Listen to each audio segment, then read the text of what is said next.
Students are today's lesson is parts of speech. Let's start. चलिए शुरू करते हैं।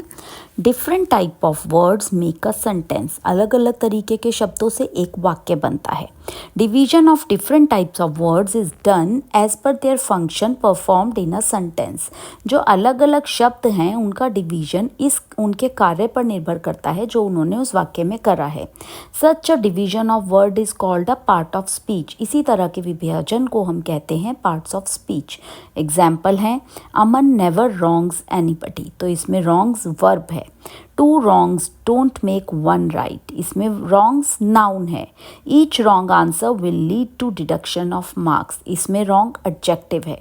तो उनका ये जो विभाजन है, जो डिवीजन है, उसी से पता चलेगा कि ये पार्ट ऑफ स्पीच क्या है, वर्ब है, नाउन है या एडजेक्टिव है।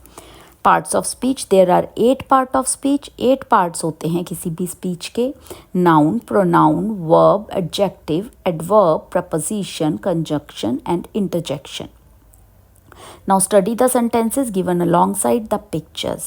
इन सेंटेंसेस को पढ़िए जिनके साथ पिक्चर्स दी गई हैं। Father goes to office, Pritam goes to the market with his sister, Rohit is playing football, it is sunny today, Preeti is dancing beautifully. I write an essay with my pen. It has been raining since last evening. Alas, that old lady is dead. In sentence 1, fathers is used as a noun. पहले sentence में father का प्रयोग noun की तरह या संज्ञा की तरह करा गया है। In sentence 2, his is used as a pronoun. His का यूज एक स्वर्नाम की तरह करा गया है। In sentence 3, playing is used as a verb. Playing का यूज एक क्रिया की तरह करा गया है। In sentence 4, sunny is used as an adjective. Sentence 4 में सनी का प्रयोग एक एडजेक्टिव विशेषण के रूप में करा गया है। In sentence 5, beautifully is used as an adverb. Fifth sentence में ब्यूटीफुली को एडवर्ब की तरह यूज करा गया है। In sentence 6, with is used as preposition. With का यूज सेंटेंस 6 में प्रपोजिशन की तरह करा गया है। In sentence 7, since is used as conjunction. Sentence 7 में सिंस का यूज करा गया है कंजंक्शन, यानी कि जो दो वाक्यों को जोड़ता है। And in sentence 8, alas is used as an interjection. Alas का यूज करा गया है एक इंटरजेक्शन की तरह। Now, all the above categories are called as parts of speech. ऊपर की जितनी भी ये कैटेगरीज हैं इन सबको ही हम parts of speech कहते हैं। The parts of speech are given below. नीचे दी गई हैं parts of speech.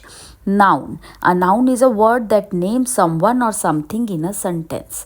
एक संज्ञा वो शब्द है जो किसी का नाम होता है, किसी वस्तु का या किसी का एक वाक्य में, जैसे Jaya, Delhi, dog, lion, book etcetera. Pronoun. A pronoun is a word used in place of noun. स्वर्नाम वह शब्द है जिसका प्रयोग संज्ञा के स्थान पर करा जाता है।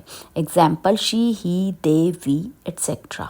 वर्ब. अब क्रिया. Verb is a doing word ये एक करने वाला कार्य है या शब्द है।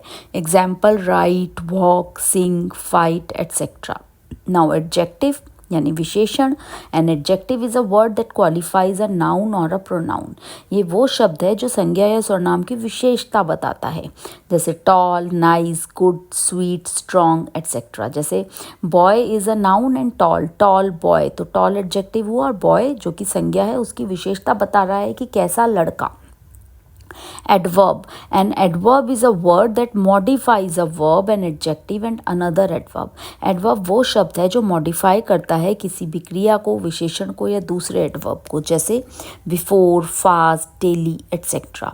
Preposition. A preposition is a word used before a noun or pronoun. Preposition वो शब्द है जिसको noun या pronoun से पहले use करा जाता है to show its relation to other words in a sentence. दूसरे sentence के साथ उसका क्या relation है ये बताने के लिए। Example of, at, but, on, in etc. Conjunction. A conjunction is a word used to join two words or sentences. Conjunction वो शब्द है जो दो शब्दों या वाक्यों को जोड़ता है। Example and, so, because, or, while etc. Interjection. An interjection is a word which expresses some sudden feeling or emotion. Interjection वो शब्द है जो अचानक होने वाले किसी feeling या emotion को बताता है, जैसे alas, hurrah, ah, oh etc. So in this way I hope you all are able to tell about part of speech now. You all understood this concept. That's it for today. आज के लिए इतना ही. Thank you. My dear students, our today's topic is phrases. Let's start. A phrase is a group of words that conveys a single meaning, but it cannot make complete sense. Phrase जो है वो शब्दों का वो समूह है जो एक मीनिंग अर्थ बताता है बट ये पूरी सेंस में नहीं बताता. Its sense is dependent on the sentence as a whole. इसका जो अर्थ होता है पूरी तरह से निर्भर होता है एक वाक्य पर. It doesn't contain a finite verb and has no subject और प्रेडिकेट ऑफ इट्स ओन. इसमें फाइनाइट वर्ब भी नहीं होता और इसका अपना कोई सब्जेक्ट और प्रेडिकेट भी नहीं होता. Read the following sentences. इन वाक्यों को पढ़िए. I met that man in the evening. The man wearing a blue cap is our neighbor. The children are playing outside the house. Do the task with much care. In the above sentences, the word in colored letters यानी कि in the evening, wearing a blue cap, outside the house और with much care ये सभी phrases हैं.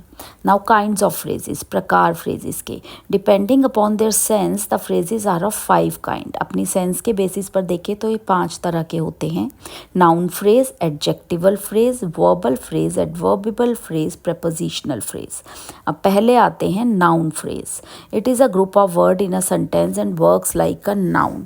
ये एक वाक्य में एक शब्दों का समूह है और एक नाउन की तरह काम करता है. जैसे a tall man visited our school today, तो इसमें अ टॉल मैन फ्रेज है. We play hide and seek, तो इसमें हाइड एंड सीक फ्रेज है. Now next is adjectival phrase. So it is a group of word in a sentence that works like an adjective. ये उन शब्दों का समूह है जो एडजेक्टिव की तरह कार्य करता है. जैसे his problem is difficult to solve, तो इसमें डिफ़िकल्ट टू सॉल्व एडजेक्टिव है या फ्रेज है. She is a lady of rare wisdom, of rare wisdom इसमें फ्रेज है. Now verbal phrase. It is a group of words in a sentence and works like a verb, जो verb की तरह कार्य करता है. Example, I went there to purchase a bat. तो to purchase इसमें एक वर्बल फ्रेज है. The mice ate away the bread. Now adverbial phrase, it is a group of word in a sentence that works like an adverb. जैसे Monica arrived all of a sudden. Do your task with care, तो इसमें all of a sudden and दूसरे sentence में with care is a phrase. Now prepositional phrase. It is a group of word in a sentence and has a preposition and its object.